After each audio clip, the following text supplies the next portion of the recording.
Да, вижу, слышно. Мы начинаем наш очередной вебинар, посвященный актуальным вопросам налогообложения в других странах. Сегодня в нашем фокусе давно обещанная Словакия и словацкое налогообложение. Мы обращаем внимание на эту страну не только потому, что это наш сосед и немало холдингов и компаний операционных имеется в Словакии, но также потому, что в Словакии уже давно действует инвестиционный режим, благодаря которому инвестиции, идущие за рубеж, получают поддержку со стороны государства. И сейчас мы на уровне обсуждений в парламенте смотрим как пример вот именно такого режима. Сегодня нашими докладчиками являются наши коллеги из офиса Crowe Словакии Владимир Барташ и Алена Липовская. Они, собственно, объяснят и по основные вопросы по ведению бизнеса, и налоговые нюансы налогообложения, и налоговые преимущества. Мы им помогаем, я Дмитрий Михайленко и моя коллега Нина Матвиенко, соответственно, с переводом на русский язык. In English, we are happy to launch long-waiting webinar dedicated to the issues of taxation and doing business in Slovakia. This topic is very interesting because we monitor not only the tax regime in Slovakia, but the regime of support of investment. And now we in Ukrainian parliament are discussing the implementation of similar regime in our country. So I'm happy to introduce two lecturers, two reporters, Mr. Vladimir Bartoš and Ms. Alena Lipovska, our colleagues from the office Crowe in Slovakia, who will provide you the respective report. Me, Dmitry Mikhailenko, and my colleague Nina Matvienko will support Vladimir and Alena with translation questions and etc. And we expect the prolific report for your convenience. So I will give chair to Vladimir and Alena to start their report. Я передаю слово Алене и Владимиру для того, чтобы они начинали свой рассказ. Прошу.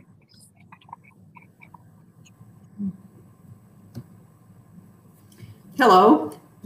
So first of all, I would like to express my gratitude for having the chance to talk to you. I want to send greetings from Slovakia. It's beautiful weather here. I hope the same in Ukraine. As Dmitry said, we are located in Slovakia. We are located in Bratislava, the capital of Slovakia. And both Vladimir and I work for Crowe Slovakia. Our company was established in 2005, so we have about 15 years of experience, and some of our clients were together with us since the beginning. So for 15 years, they have been our clients, and I can say that many of them, or most of them, if not all, are very satisfied with our services. We are a family business that was established over 25 years ago in Poland and then spread to Slovakia and Czech Republic. And on the screen you can see the sites where we currently have the office. This is one family business that is operated from Warsaw, where we have our headquarters.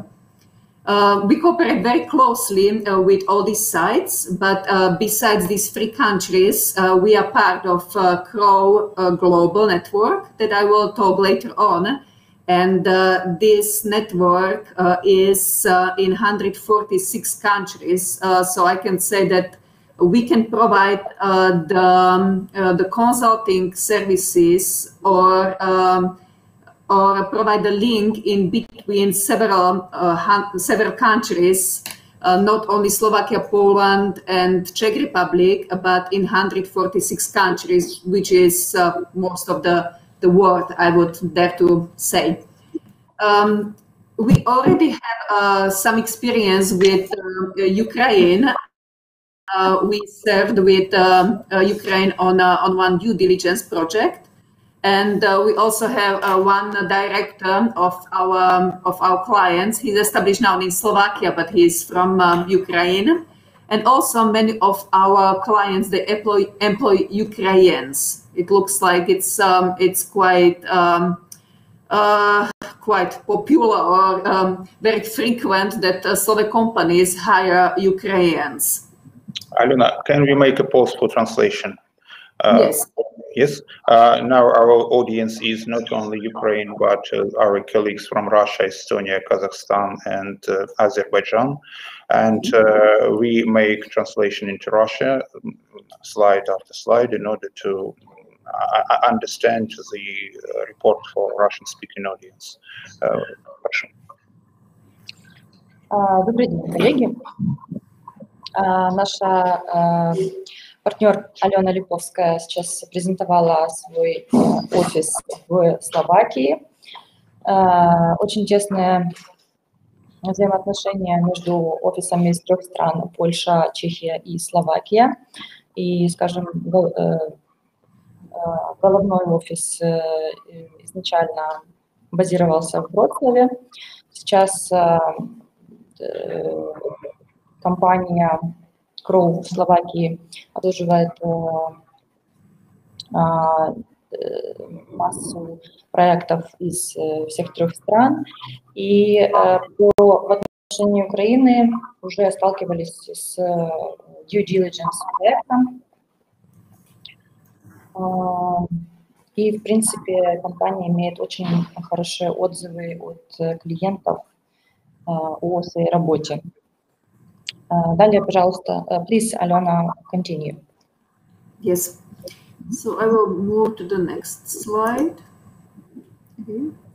So in those 3 countries that I mentioned, we operate under 3 brands, and it's partially history and partially the Crowe network. So as you can see, we operate under brand Crowe, but also contract administration for payroll and TGC for legal services. And as you can see in these 3 countries, we have about 2,500 clients and about 500 employees. If we talked about Slovakia, in Slovakia we are smaller, but it's obvious because of the size of Slovakia. There are only 5 million people in Slovakia, and we have over 150 clients. Mostly they are subsidies of international companies, of foreign companies. Marina, you can translate. Nina, you can translate. На слайде представлены бренды, под которыми работает компания в 3 странах. Это не только бренд Crowe, а еще бренды Contract Administration, Corporate TGC, Corporate Lawyers. Представлены абсолютно разные сервисы, payroll сервисы и корпоративные corporate services. И указаны цифры по клиентам, и сколько, более 2500 клиентов в 3 странах и более 500 работников. Okay, thank you, Alena. Okay.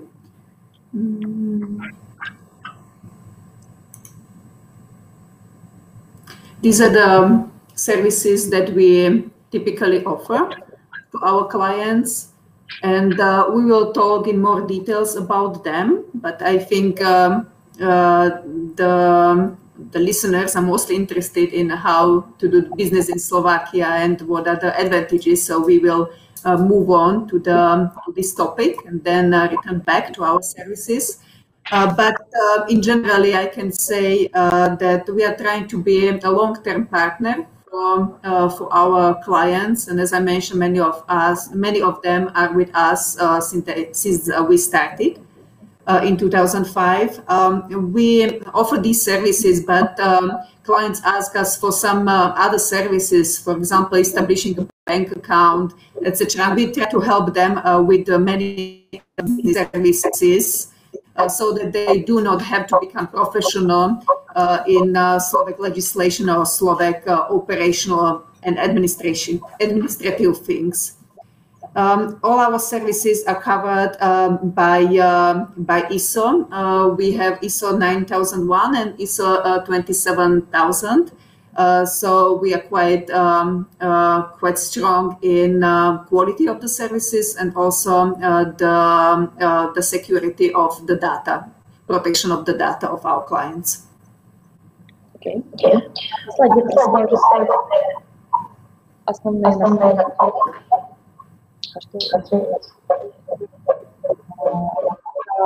Бухгалтерский учет, налоговый консалтинг, аудит, консалтинг, HR и около связанные с ним сервисы, а также юридический консалтинг.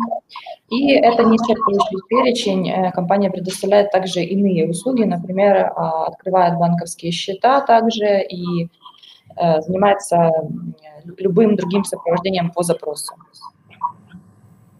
Yes, thank you. Okay. And as I already mentioned, we are part of the Crowe Global Network. That is 8th largest network in the whole world, and it's growing by approximately 14% from year to year, which is quite a success. And it has around 700 offices in almost 150 countries.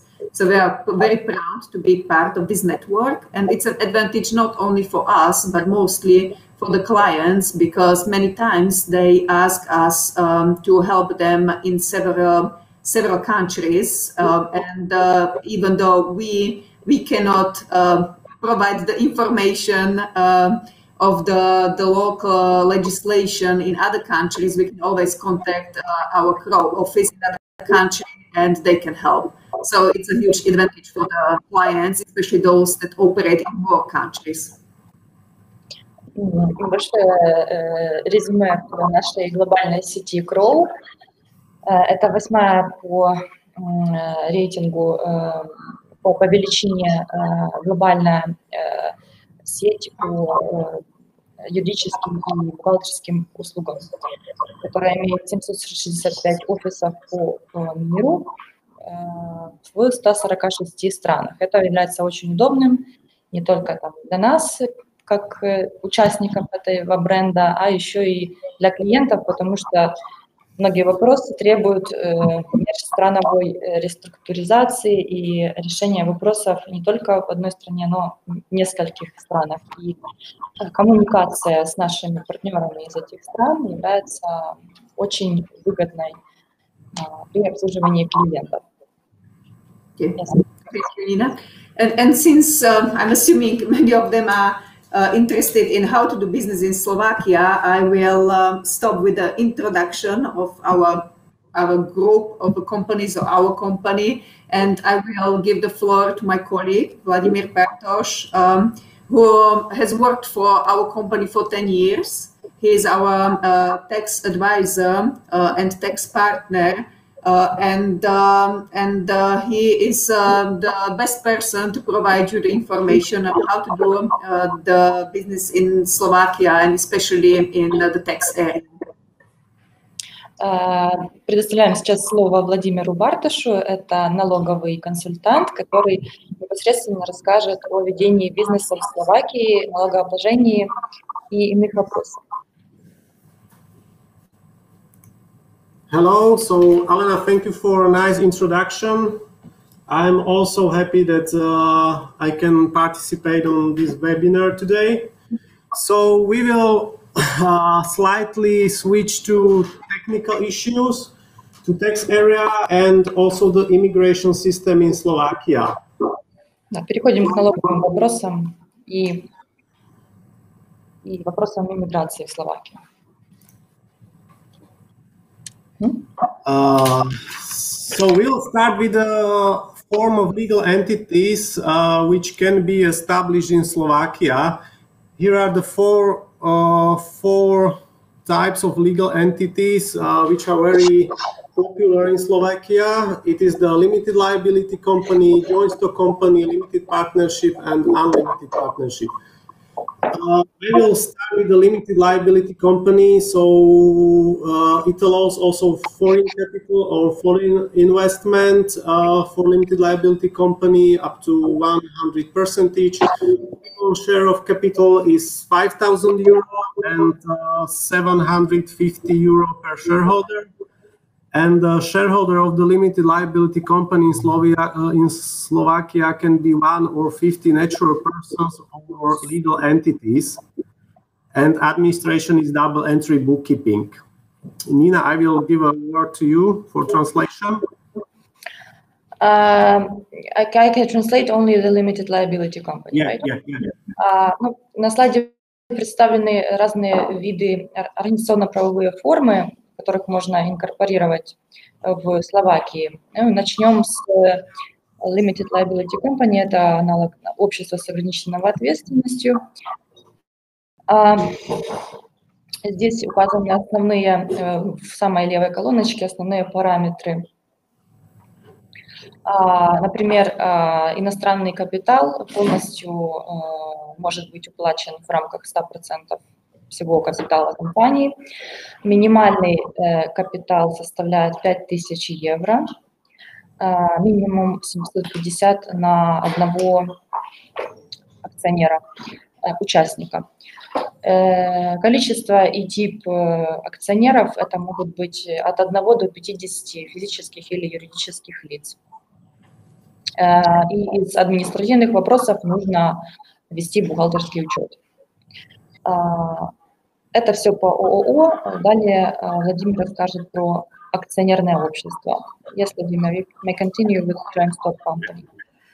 Regarding joint stock company, it is also allowed foreign capital up to 100%, but except for specific activities, especially for financial institutions. Minimum share capital is 25,000 euro. And number of shareholders, it needs to be at least 1 legal entity or 2 individuals, natural persons. And also the administration is double entry bookkeeping based on the local general accounting principles. Nina, just work for translation. Okay. Для акционерного общества тоже позволено наполнять капитал иностранным капиталом, за исключением каких-то специфических активностей. Минимальный размер акционерного капитала составляет 25 тысяч евро, и в отношении акционеров есть требование, по крайней мере, 1 юридическое лицо или, по крайней мере, 2 физических лица. Также есть обязанность по ведению бухгалтерского учета. Далее у нас остались формы ограниченное партнерство и неограниченное партнерство. Vladimir, please continue. Yeah.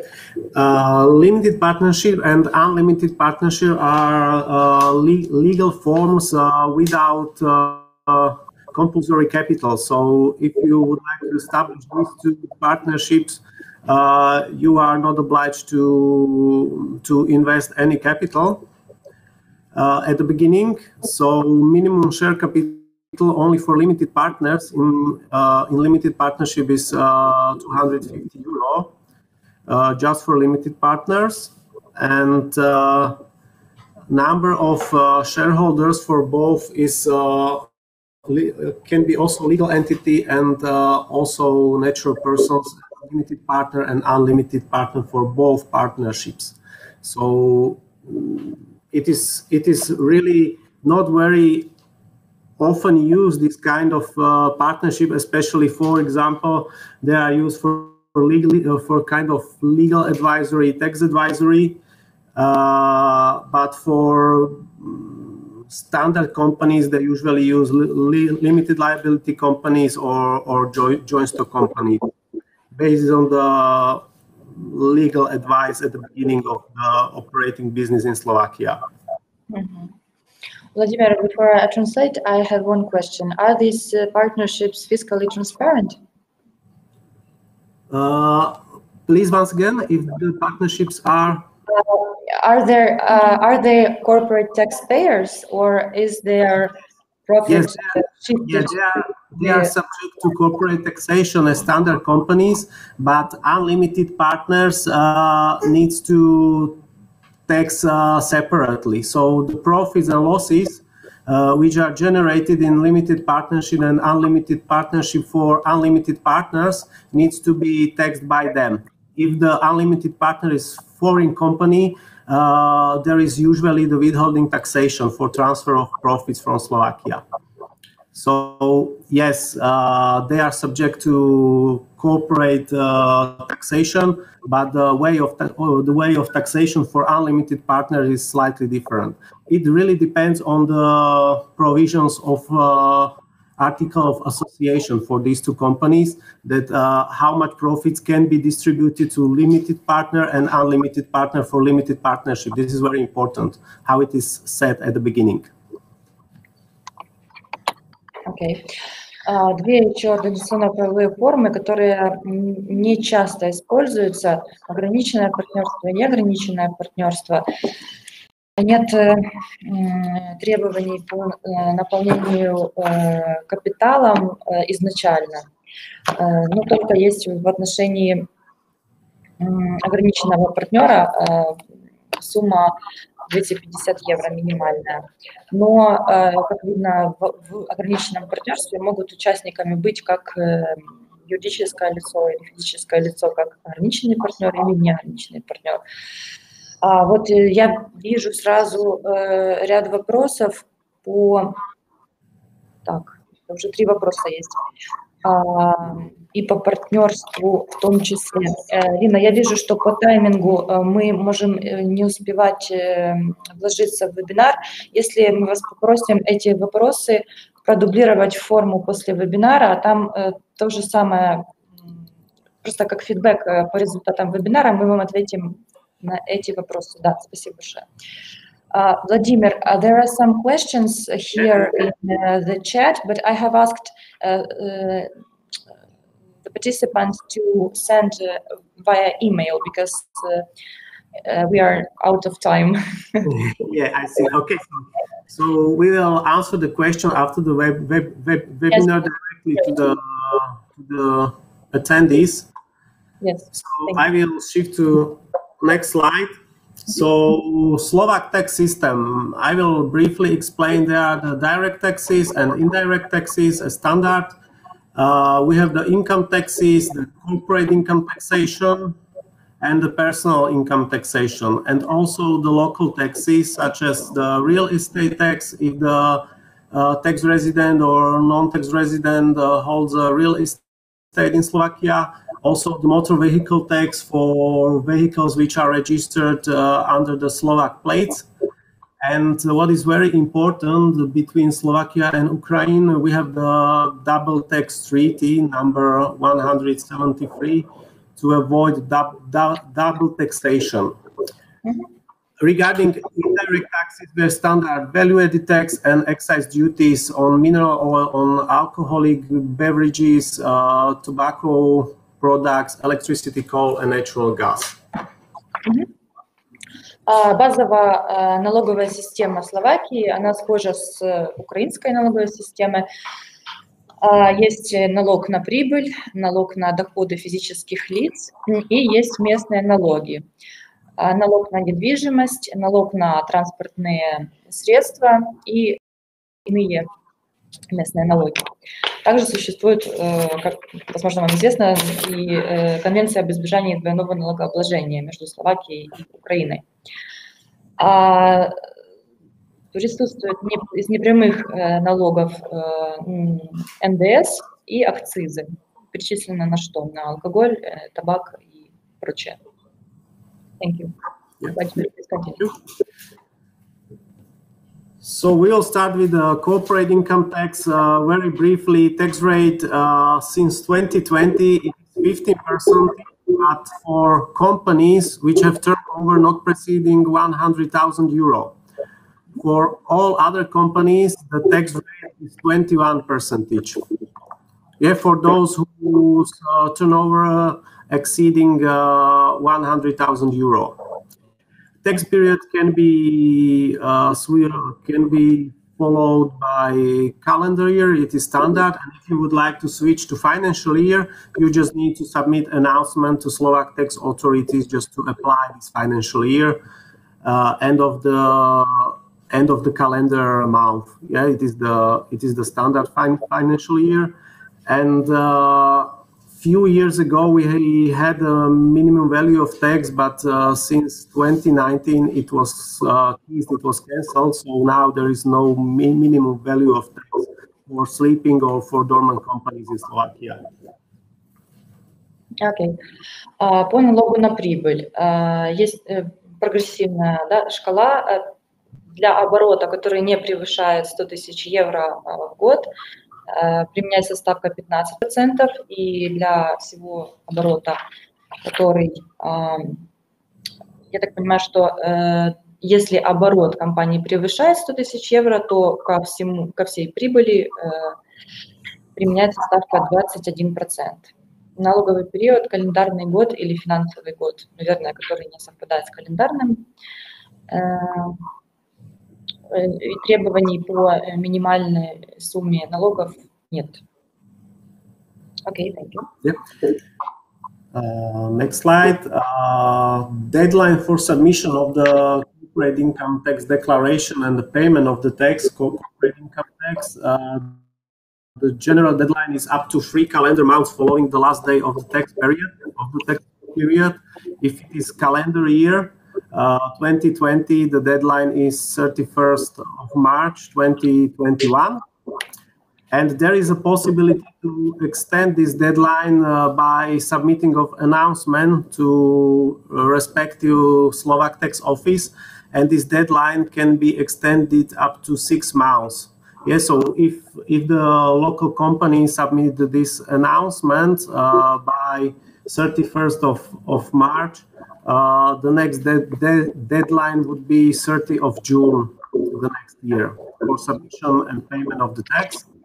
Regarding the tax advances, the threshold for paying tax advances on quarterly basis is €5,000, and if the previous tax liability exceeded €16,060, then there are obligation to pay monthly tax advances for a next tax period.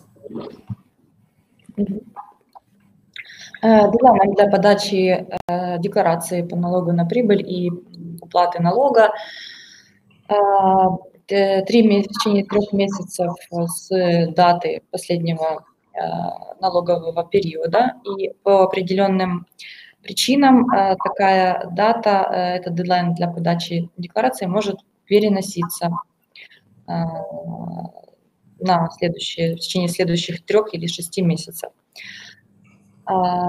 Также интересно то, что для плательщиков налога на прибыль установлена обязанность уплаты авансовых платежей по налогу на прибыль. И с учетом того, какой был размер прибыли, налога на прибыль в предыдущем периоде, устанавливается периодичность уплаты этих авансовых платежей по налогу. Они могут быть месячные или квартальные. Thank you. Yeah, thank you. Next slide. Here is the basic calculation of the tax base in Slovakia. So it depends on maintaining of accounting books. So firstly, we just need to see the accounting result before taxation with all year-end operations. It means the profit and loss before taxation. Then there are some costs which can increase the tax base or decrease the tax loss, and also some accepted income which can decrease the tax base or increase the tax loss.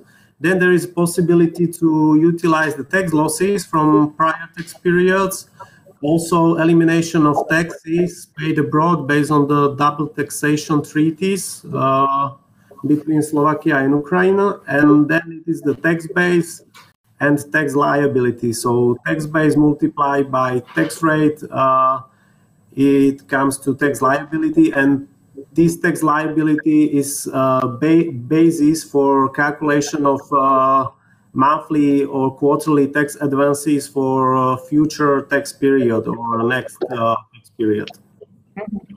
Okay. На этом слайде представлен порядок определения налогового обязательства по налогу на прибыль. Он чем-то схож с украинским. Берется сначала финансовый результат по правилам бухгалтерского учета, находится прибыль или убыток, потом применяются корректировки, которые увеличивают налоговую базу или уменьшают, как по аналогии с подходом украинским. Также могут быть учтены налоговые убытки предыдущих периодов, также учитывается снижение налогов на сумму налогов, которые были уплачены за рубежом, и получаем потом налоговую базу. Если она положительная, то применяем процентную ставку налога и получаем сумму налогового обязательства. Если у нас получается налоговый убыток, понятно, что налоговое обязательство у нас не возникает. Окей, Владимир. Yeah, thank you.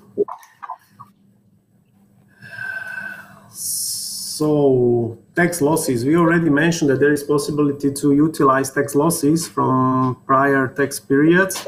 Since 2020, the legal entities, it is also limited liability company as well as the company and limited partnership for part of the limited partners, can utilize the tax losses over maximum of 5 tax periods, up to 50% of the tax base. So it means that tax losses reported after the 1st of January will be subject to this kind of utilization. All prior tax losses up to 2019 can be utilized equally over maximum of 4 tax periods. So this is the new regulation that tax losses reported after 2020 can deduct the tax base in the future tax period up to 50% of the tax base. Okay, I will translate. По поводу переноса налоговых убытков на следующие налоговые периоды. С 1 января 2020 года юридические лица с оборотом выше 49 тысяч евро 790 могут переносить налоговые убытки в течение 5 периодов последующих и в сумме максимума 50% от налоговой базы. Окей, Владимир. Very important is the taxation of dividends, profits after taxation. So from 24 till 2016, the profits after taxation paid out to shareholders, if it was the natural persons or legal entities, were not subject to tax. It is still valid, and since 2015, the health insurance rate of 14% might be applied only for local citizens, for local tax residents, which were subject to health insurance obligation in Slovakia.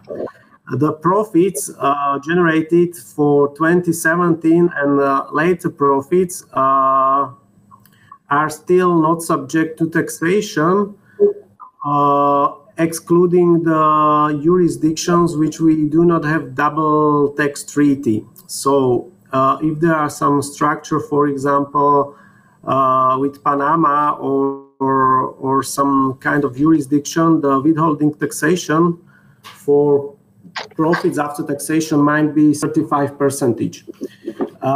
Based on local double or based on the double tax treaty with Ukraine from 1997, if the profits are paid to legal entity, the shareholder, which is based in Ukraine, the withholding taxation is not applied. If the shareholder, for example, Ukrainian, is the Ukrainian natural person, the shareholder, there shall be the withholding taxation at 7%. So if we summarize it, so when, for example, limited liability company reports the profit after taxation, so the taxation locally is, for example, 21%, then if shareholder, the Ukrainian citizen or Ukrainian natural person decide to distribute the dividends to him or her, there is a withholding taxation at 7%. Okay. Yeah.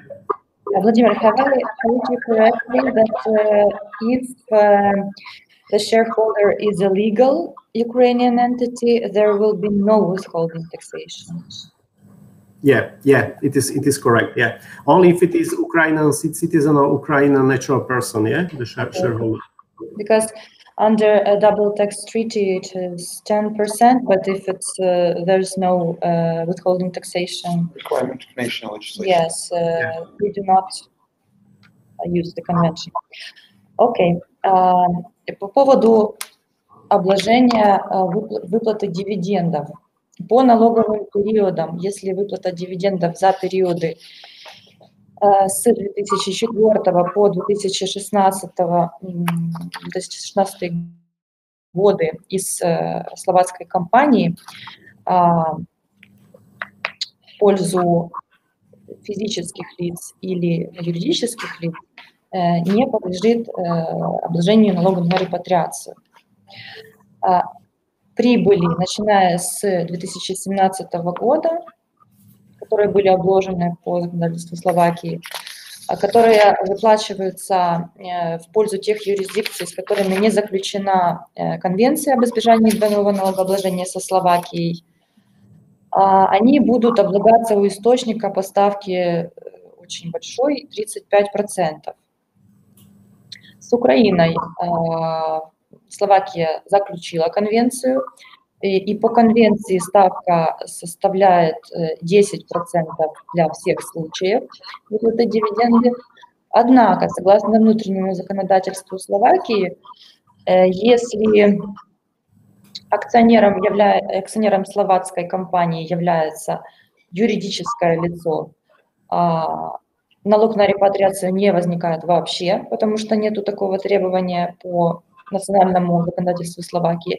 А если акционером словацкой компании является физическое лицо, то налог на репатриацию составит 7%, что в принципе неплохо, учитывая то, что налог НДФЛ по иностранным дивидендам в Украине составляет 9%, и эти 7% вполне зачтутся с 9% оплате в Украине. Okay, Vladimir, please go on. We will switch to our provisions in Corporate Income Tax Act. We have implemented also fin capitalization rules. It is 25% of EBITDA, which is tax non-deductible. Yeah. For related interest and related costs with the interest. There are also some selected tax non-deductible costs or expenses which are incurred within the companies. For example, impairment to inventories and fixed assets. Fixed assets are not tax deductible. Entertainment costs, such as food, beverages, unpaid rent of tangible and intangible assets within the tax period is not tax deductible. Provisions for bonuses, for audit, for tax compliance, also unpaid legal and advisory fees, accounting, payroll, some kind of general advisory is deductible upon a payment. So if it is not paid during the tax period, it is not tax deductible. Also, gifts are not deductible, and temporary differences between accounting and tax depreciations. From the items which decreasing tax base is the release of provisions for bonuses, audit, tax compliance. It is some kind of temporary items which are deductible in tax period when they are used or when they are released. Продолжаем разбирать налог на прибыль. Ограничение налога вычитаемых расходов. Например, есть правило тонкой капитализации, и звучит оно как проценты и иные расходы, связанные там, с заимствованиями от связанных лиц, которые превышают 25% от показателя EBITDA, не подлежат вычитанию для налоговых целей. Далее перечислен перечень определенных тоже невычитаемых расходов для целей налога на прибыль. Наверное, не будем останавливаться сейчас на них. И также приведены примеры расходов, которые не на постоянной основе, но уменьшают налоговую базу. Например, там расходы на бонусы, на аудит, на налоговый комплаенс. I will quietly speed up the presentation. I switched to BEPS implementation, BEPS action plan, which was introduced by OECD and implemented within the EU. So in Slovakia, we have standard transfer pricing rules, which are applied or adopted by OECD rules. So it is standard master file, local file, and CBC reporting. In Slovakia, it is also obliged to have transfer pricing documentation for transactions between the foreign-related parties and also domestic-related parties. It is very important. We have also implemented the exit taxation at a tax rate of 21% for transferring of assets, tax residency, and business activity from Slovakia to another EU member state or to another country or jurisdictions. We have implemented the GAR, the General Abusive Rules, which means that it is followed by the principle substance over form, that some artificial arrangements are not taken into the consideration when they are not based on the standard market rules. We have implemented also CFC reporting rules just to attribute the tax profits or the profits not to parent company but also to local subsidiaries or local daughter companies here in Slovakia. Немного об имплементации плана BEPS в Словакии. Уже применяется OECD-шные правила по трансферному ценообразованию, а именно то, что будет вводиться в Украине. Трехуровневая система отчетности, мастер-файл, локальная документация и пострановая отчетность. Что интересно, что эти три уровня отчетности необходимы только если сделки внешнеэкономические сделки, сумма их превышает 10 миллионов евро, но иные лица, которые совершают внешнеэкономические операции, тоже должны подтверждать уровень вытянутой руки без подготовки этой всей трехуровневой документации. И также Владимир озвучил, что правило вытянутой руки должно также подтверждаться и для внутренних операций, не только внешнеэкономических. Это интересно. Также есть определенное налогообложение, называется exit taxation, налог на выведенный капитал, когда продаются из Словакии определенные активы и определенные виды деятельности, полностью или частично. В Словакии заработал ГААР, это основные anti-abusive rules, которые принимают почти все страны Европы. Что это значит? Что применяется концепция превалирования сущности над формой, и всякого рода искусственные соглашения не принимаются для налоговых целей. Также в Словакии заработали правила контролируемых иностранных компаний.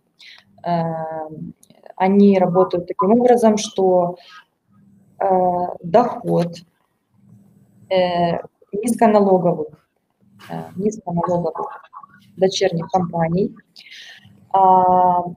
транслируется на материнскую компанию, которая резидент Словакии. Схожий принцип, как с контролируемыми иностранными компаниями в Украине. Владимир, please continue. Yeah, thank you. So the second part of the BEPS implementation is hybrid mismatches, prevention, for example, of double exemption of the same expenses within one jurisdiction or both jurisdictions. It is very important, especially for financial instruments, and mandatory reporting DAC 6, which was also implemented last year.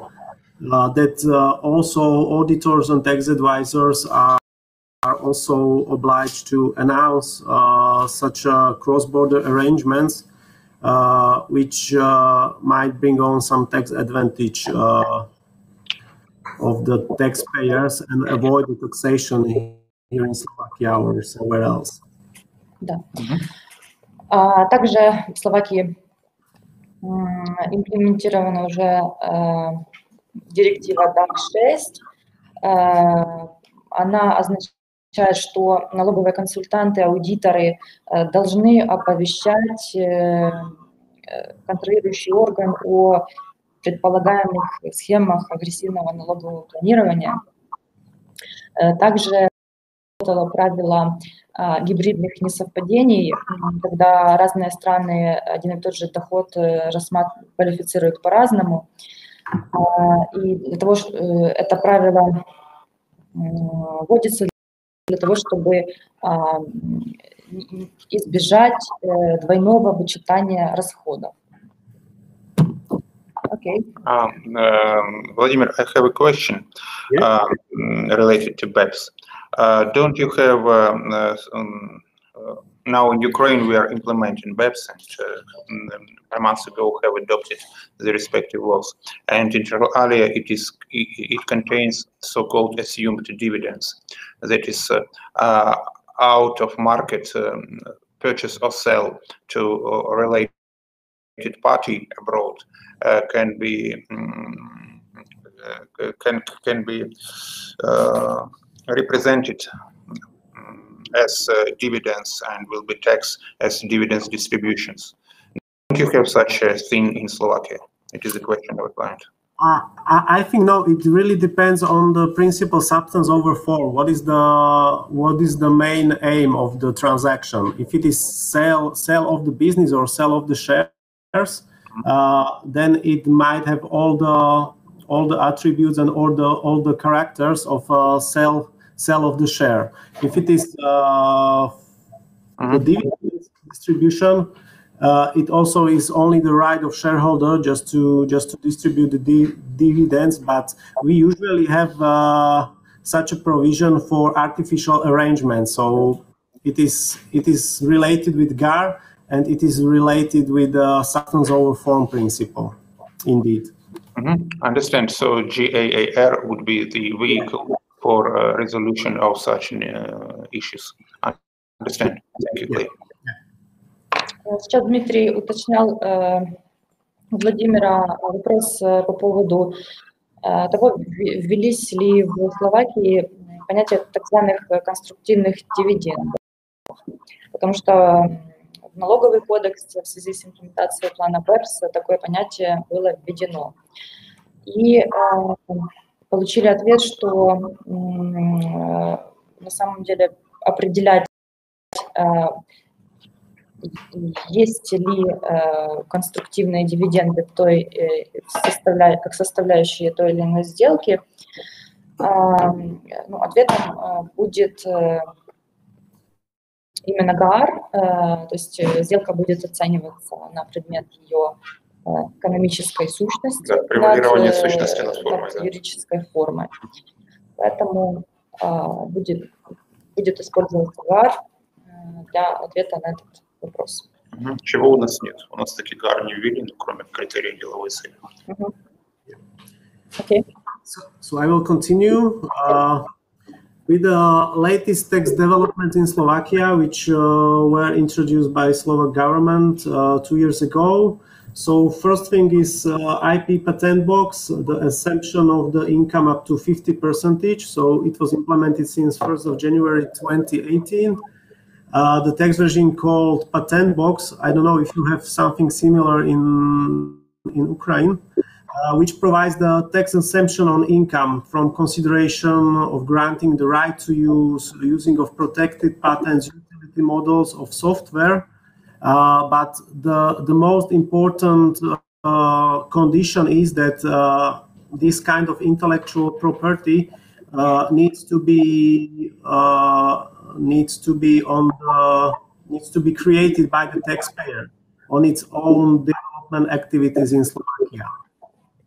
Then the income might be accepted up to 50% of this income.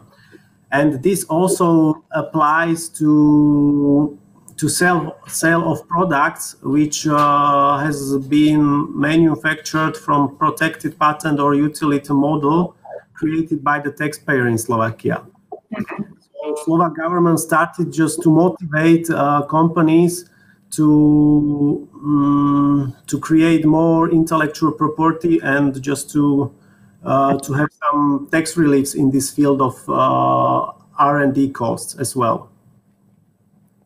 Okay, so patent box does not work in respect of trademarks, only patents, utility models or software. Okay. В Словакии есть интересный режим patent box. Он заключается в том, что освобождается от налогообложения до 50% дохода. Вот это вопрос. Владимир, income or profit is exempted? Income from the sale of the use of right or patent or something, which is registered in Slovakia as well. The condition is that it needs to be registered. Этот режим освобождения 50% дохода включается для определенных видов объектов интеллектуальной собственности, патентов, полезных моделей или программного обеспечения, которое было разработано самостоятельно плательщиком налога на прибыль в Словакии. Также такое освобождение может применяться к продаже продуктов, товаров, которые были произведены, исходя из запрограммированной модели, которая была сделана в Словакии. Okay. The second tax development also introduced in 2018 was the repatriation exemption. This was very helpful for holding structures if the holding is located in Slovakia, the holding company.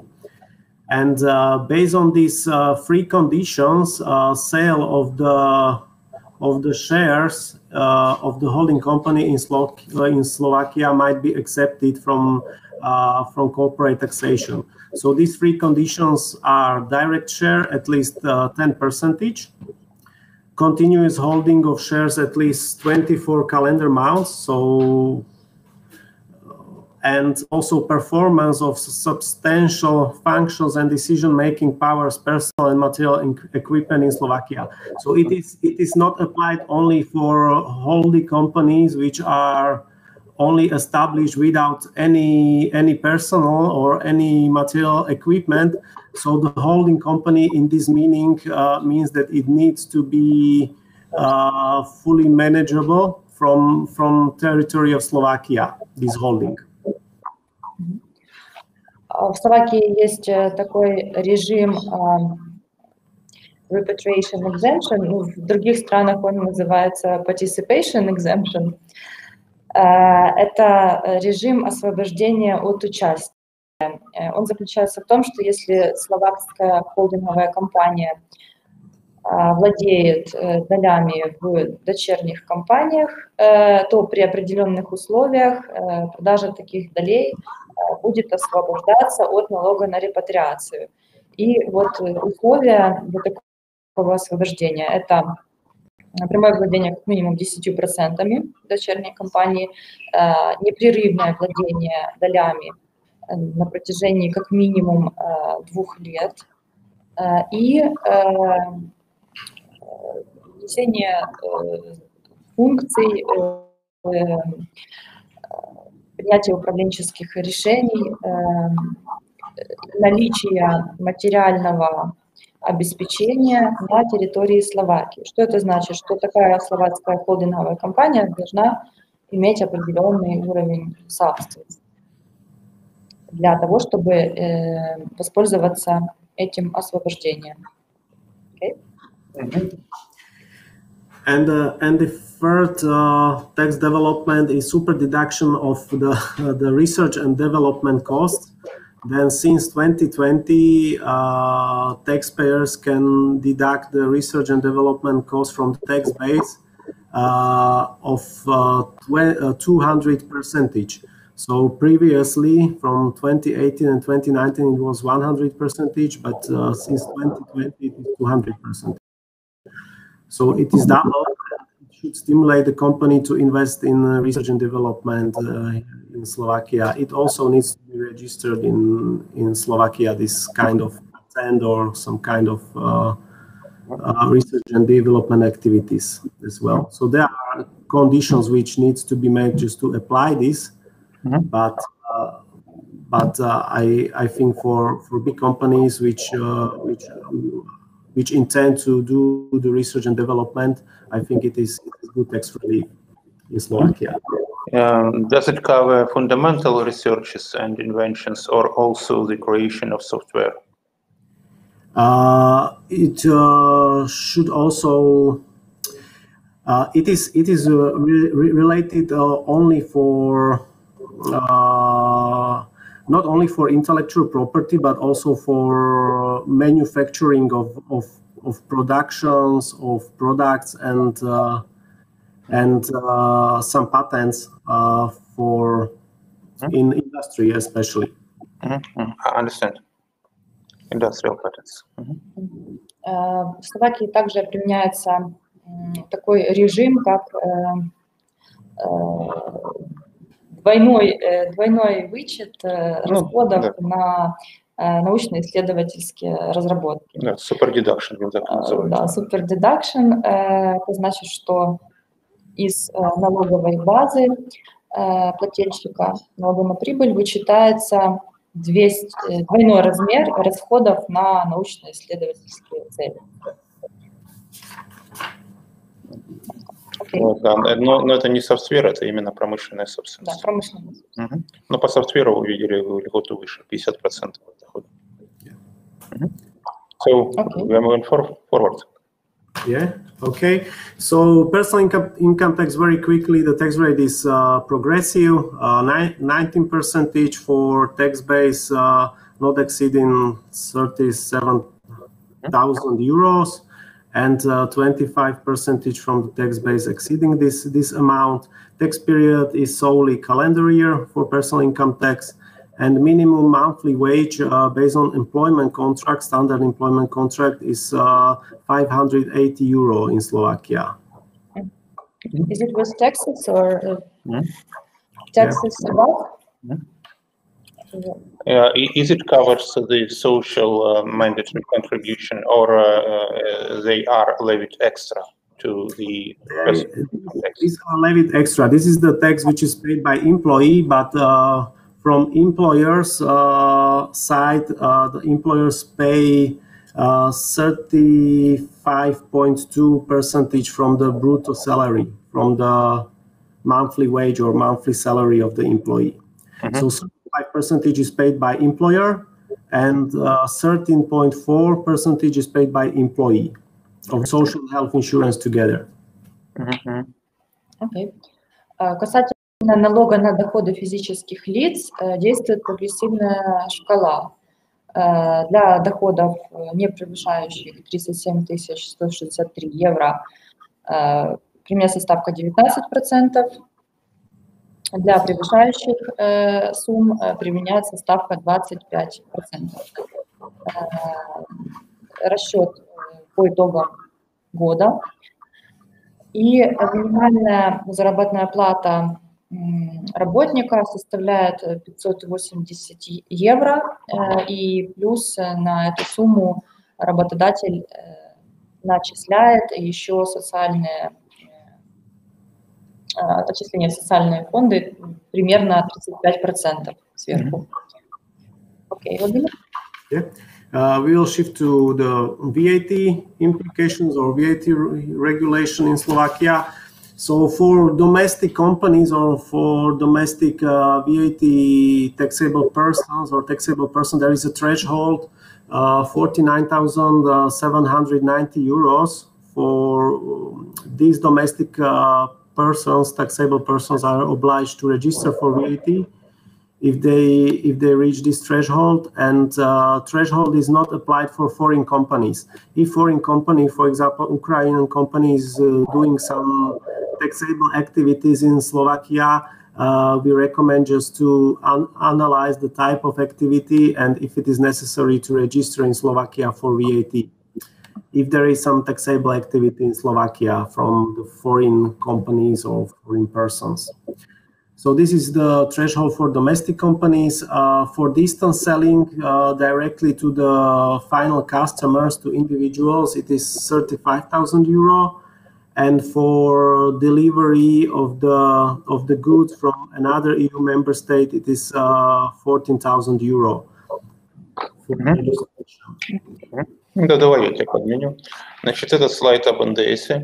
НДС применяется с порогами, как и в Украине. Мы помним, что в Украине есть порог 1 миллион гривен, обсуждается 3. В Словакии порог составляет 49 790 евро, то есть это примерно 1,5 миллиона гривен. Но для иностранных юридических лиц такого порога нет. Кроме того, есть порог для регистрации НДС в дистанционной торговле, это 35 тысяч евро.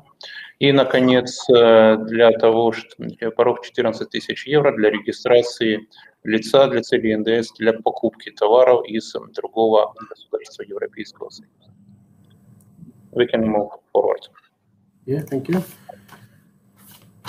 So VAT tax rate is 20% as a basic tax rate, 10% is reduced tax rate to pharmaceutical products, medical aids, some printed materials.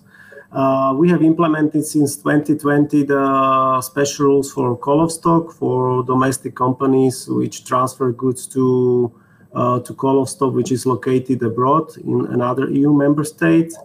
Mandatory representative for foreign companies is not compulsory. We allow also VAT grouping, but only between domestic VAT payers, not between domestic and foreign VAT payers. And VAT period is calendar month, but under certain conditions it might be the calendar quarter. Ну, ставка, как в Украине, базовая составляет 20%. Есть сокращенная ставка 10% для фармпрепаратов. В Украине она, напомню, 7 сейчас действует временная льгота. Но также 10% работает для некоторых других продуктов, типа, ну, собственно, пищевых продуктов, как я понимаю. и там книг, ну, журналов и тому подобное, где в Украине чаще, ну, для базовых продуктов в Украине нет льготы, а для книг, например, она есть. Значит, специальные правила для call of stock. Ты поняла или мы переспросим, Владимир? Наверное, выкуп акций. Vladimir, call of stock, it is a repurchase of shares or anything else? Call of stock is something, for example, if Slovak company transfer goods to its customer, for example, to Germany, that this local company, Slovak company, is not obliged to register in Germany, and the Germany customer is allowed to withdraw the goods from this call of stock. Yeah, so it is just simplified a VAT regime for the situation when the VAT payer from one EU member state is not obliged to register to another EU member state when transfer the goods to the customer to its stock, yeah, to the stock of the customer. Yeah. Yeah, and the customer is allowed to withdraw the goods anytime it's needed. Yeah.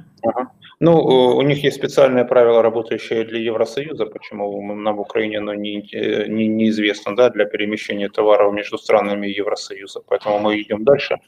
Значит, обязательный представитель для иностранных компаний не требуется.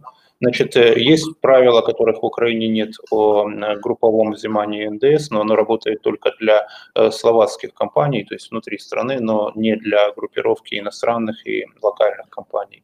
Ну и, наконец, налоговый период месяц, и в некоторых случаях квартал. Здесь мы совпадаем, Украина и Словакия. So, can we go forward? Yeah.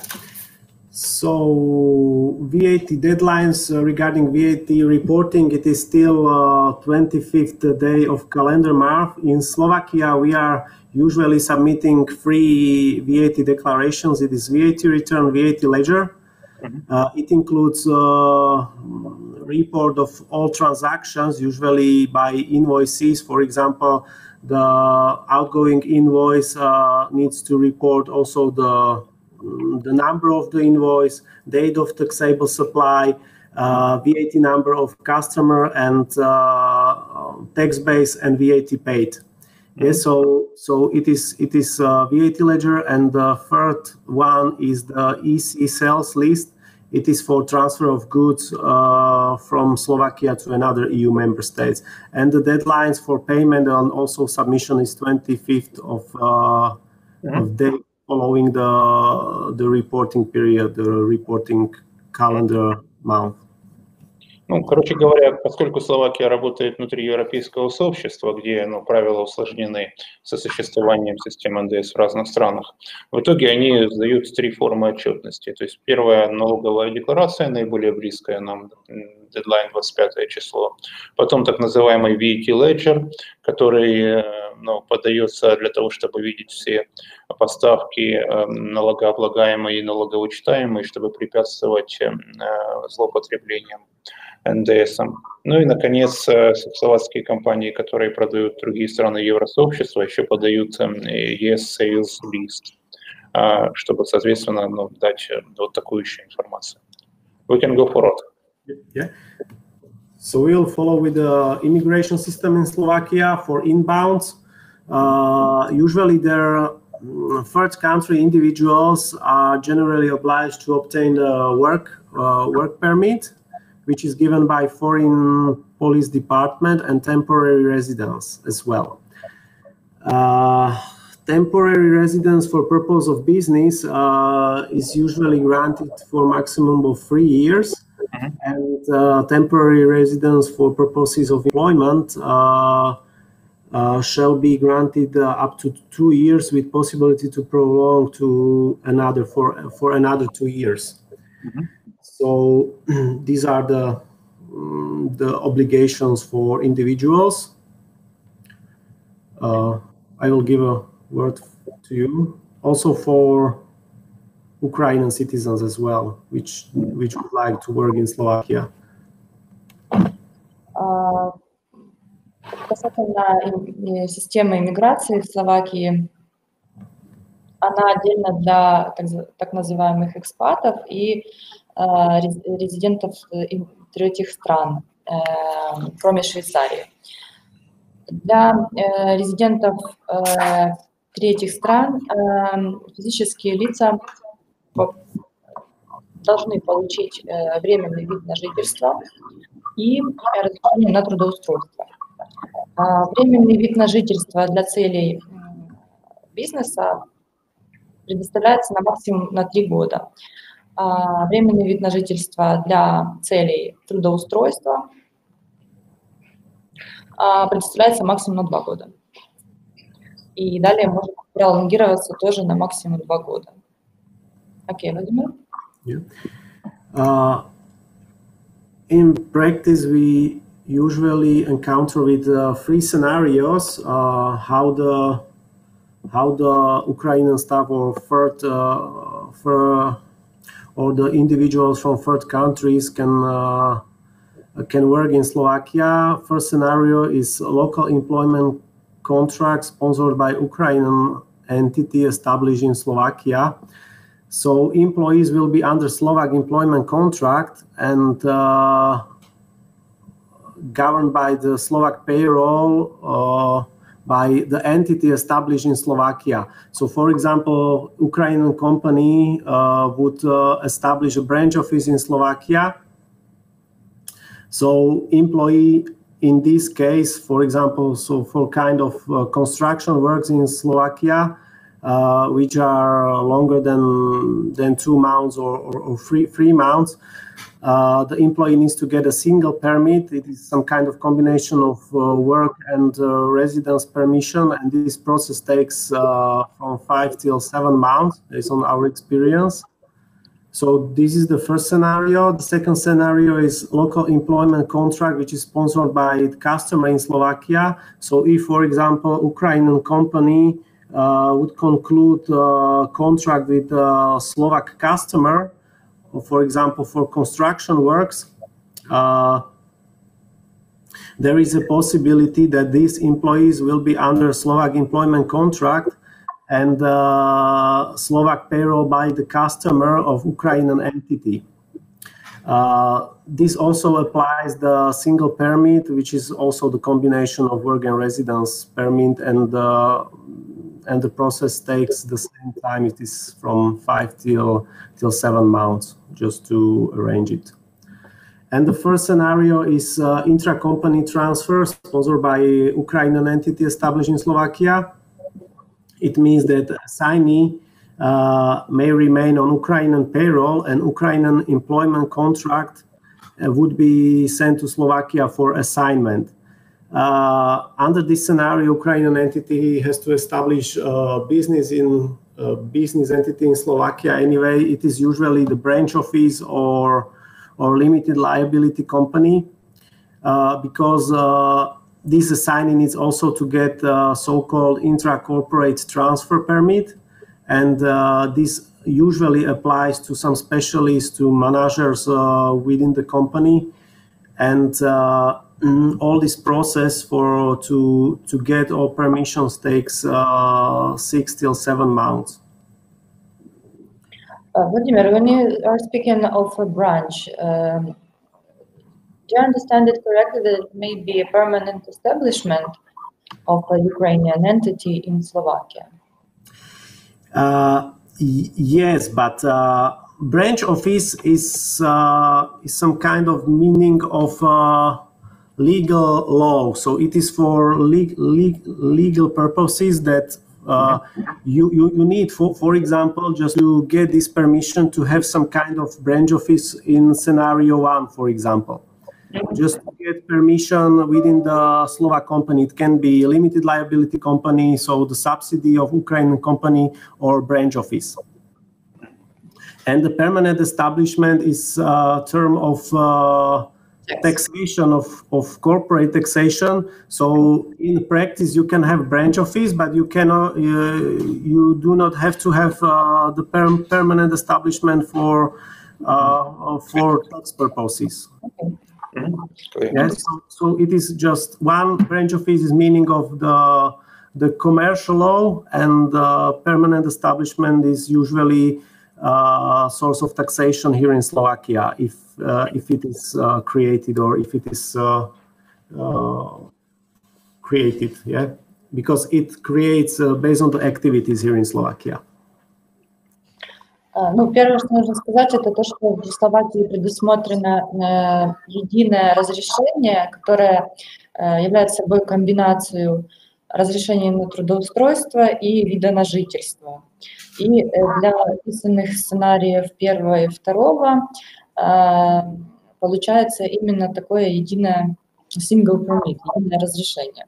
И сценариями являются, например, локальное трудоустройство украинского гражданина в Словакии, которое спонсируется украинским юрлицом, которое учреждает, например, представительство Словакии.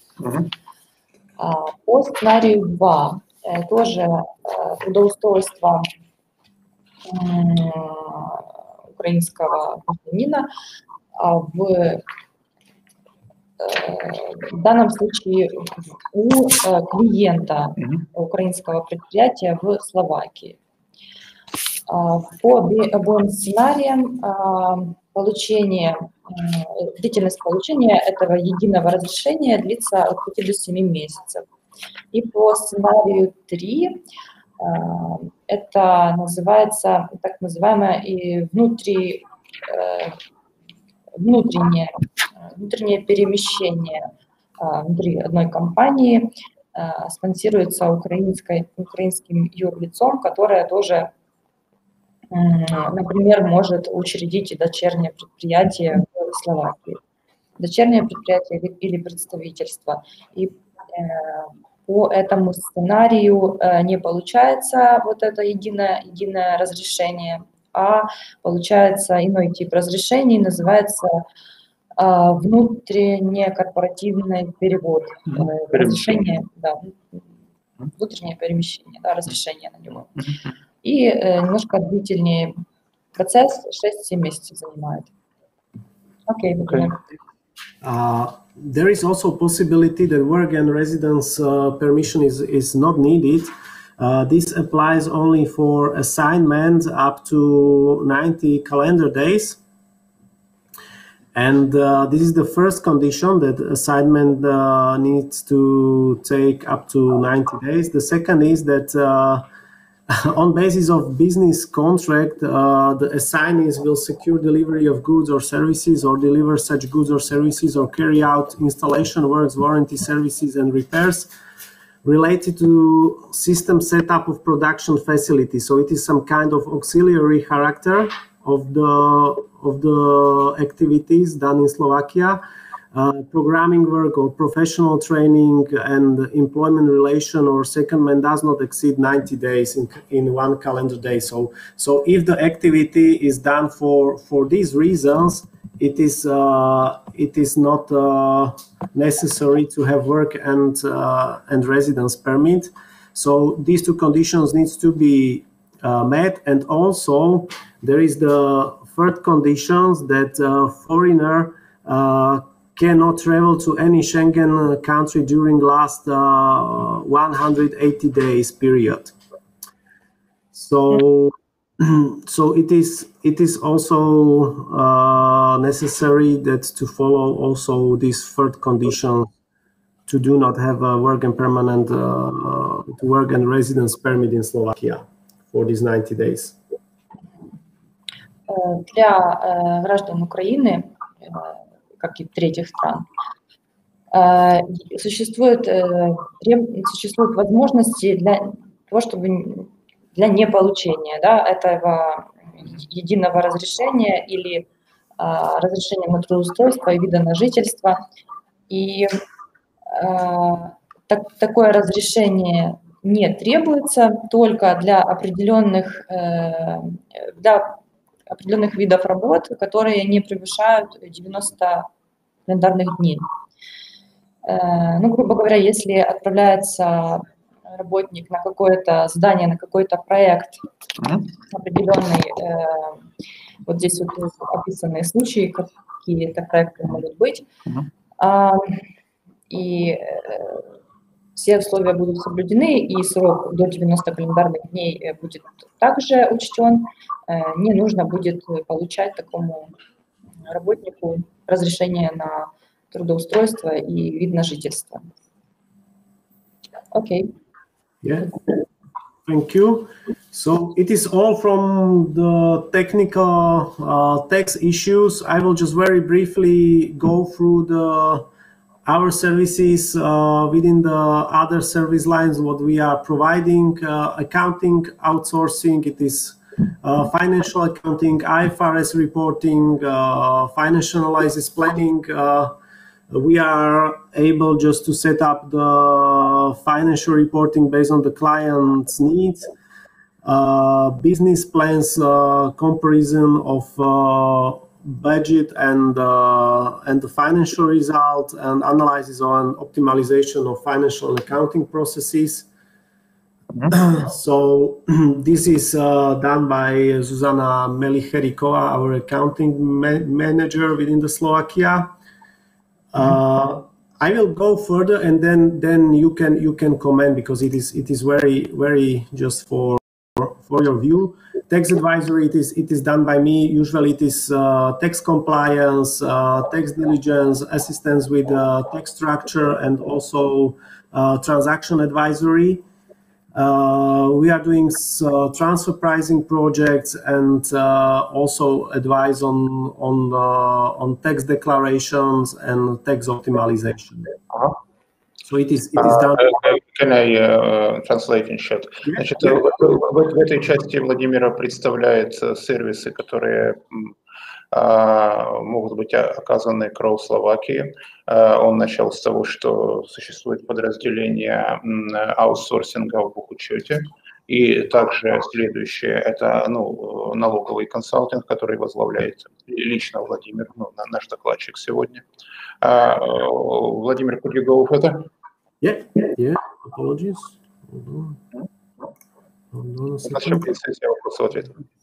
It is tax advisory, and we are going to audit and assurance services. So we are doing statutory audits as well as IFRS audits.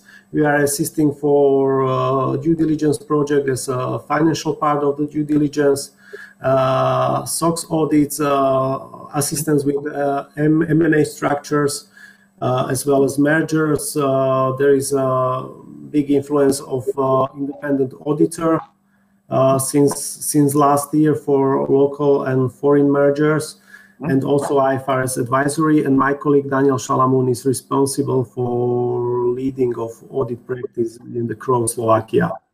На этом слайде показаны услуги в сфере аудита. Их возглавляет Даниил Соломон. Прошу. The next one. Next one. Okay. HR and payroll outsourcing. So we are able to do the payroll outsourcing, the payroll agenda, also the registration of employees on behalf of employer at social and health insurance institutions, and also tax authorities, and calculation standard payroll processing, calculation of payroll, and setup of HR system within the company. And my colleague, Mrs. Vosatkov, is responsible for this kind of service line. На этом слайде показаны услуги, которые могут быть предоставлены словацким офисом в сфере HR, а именно регистрация необходимых разрешений на работников, а также исчисление налогов, которые они должны заплатить. Vladimir, we have questions just for HR and payroll.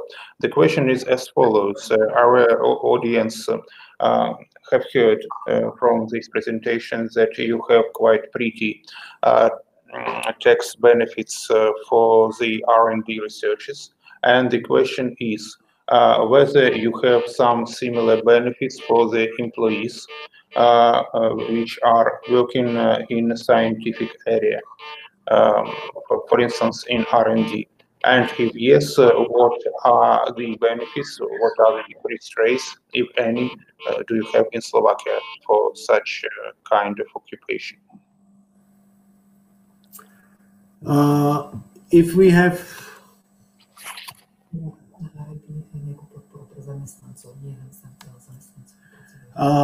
for employee side, I think there is no relief or no incentive plans from the state or from the government.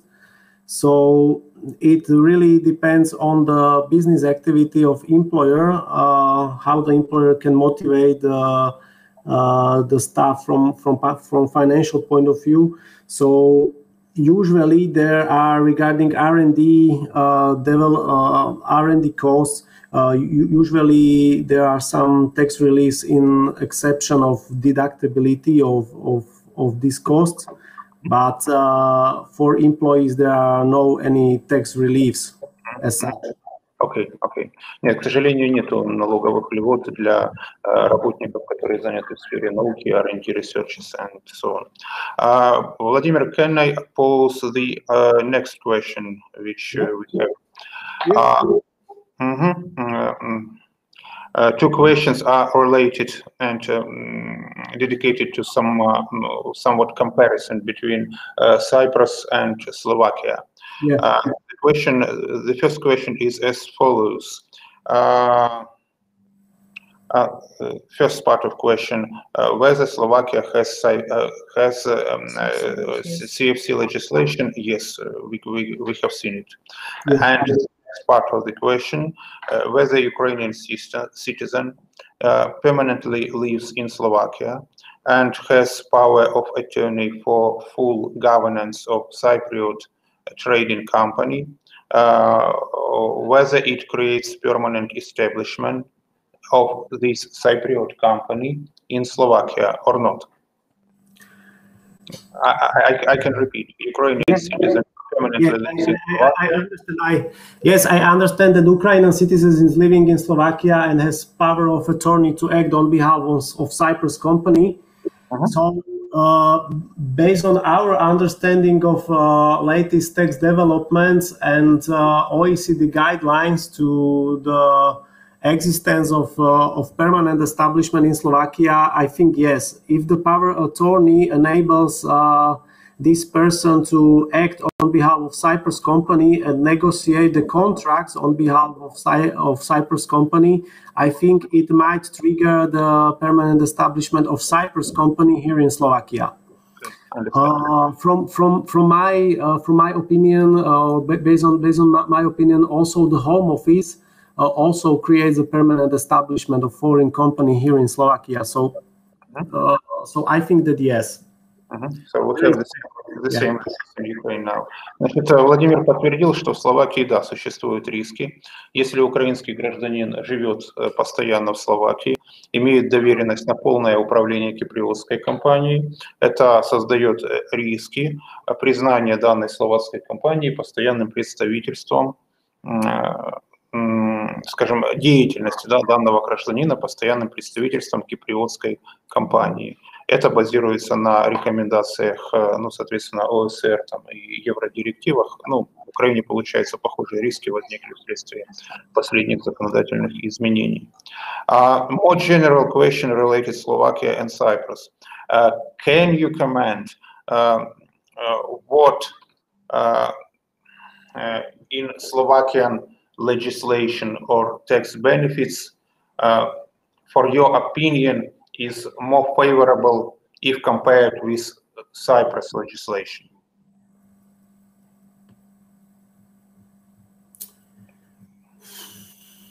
More specifically, the benefits for the holding legislation. For instance, Slovakian holding instead of Cypriot holding. Slovakia as a holding company has a very big advantage that all the profits which are distributed to legal entities from abroad, which we have the double taxation, are not subject to taxation here in Slovakia. So you pay only the corporate income tax 21%, and then you can distribute dividends, for example, also to Cyprus without any withholding taxation. So it is good to have Slovakia as a part of holding structure. But if you would like to establish the holding company here in Slovakia, I think the conditions, these three we already mentioned, are very, very strict, that you just need to have some staff in Slovakia, you just need to have the management activities here in Slovakia, and also 24 calendar months of holding this holding company here in Slovakia, or this holding structure. And after then it is sale of shares of this holding company can be accepted here in Slovakia from taxation. So it is not applicable for quick structures. It is applicable from in my opinion for holding companies which will be here more than 2 years. Значит, если сравнивать, thank you so much. Если сравнивать Словакию с Кипром, то, ну, наверное, можно сопоставлять режим, возникающий, именно холдинговый режим, вопрос был про холдинги, да, возникающий при продаже субординированных акций, ну, например, украинских операционных компаний, словацкой и киприотской компании.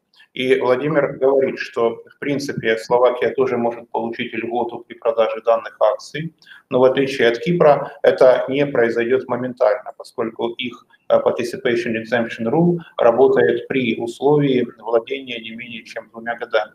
Поэтому словацкие компании можно сопоставлять, их можно позиционировать как часть холдинговой структуры, но это точно как, ну, долгосрочная стратегия, а не там моментально что-то переложили. Но я от себя скажу, что моментально переложили во многом уже будет нарушать правила, связанные или с ГАР, или Principal Purpose Test. Поэтому тут, может быть, и не получится что-то быстро замутить там, в других странах.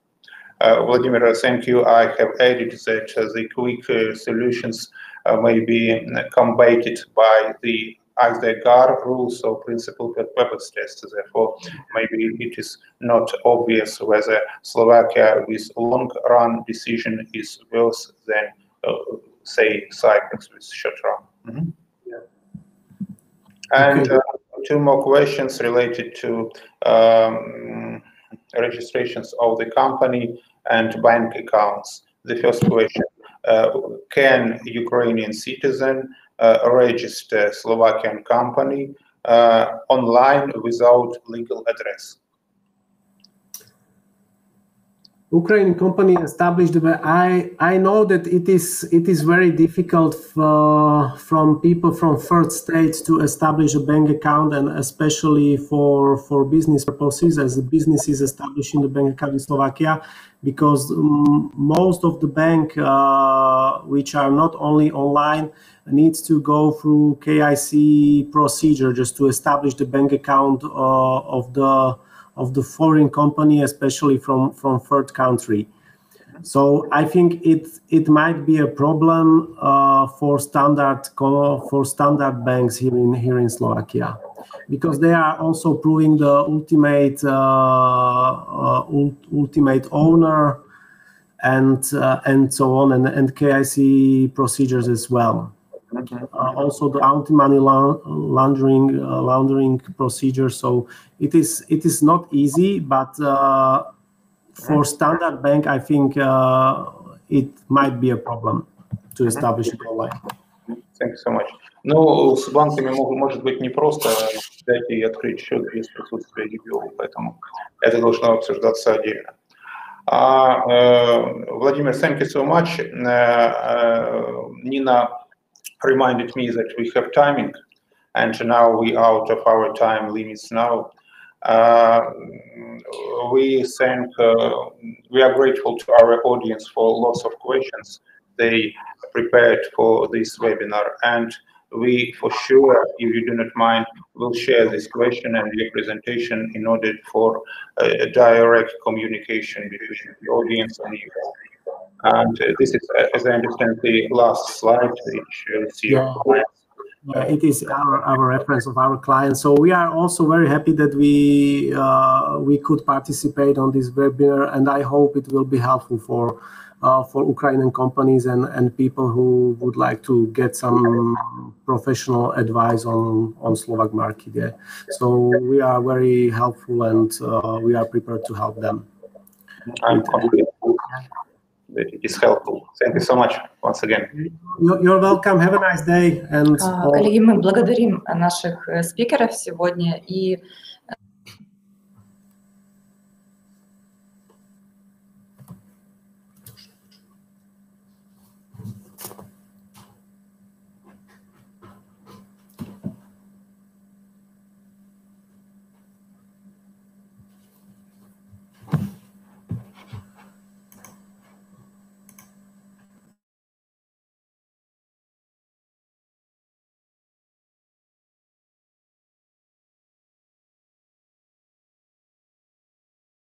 Мы можем уже произносить эти последние слова, не надо говорить.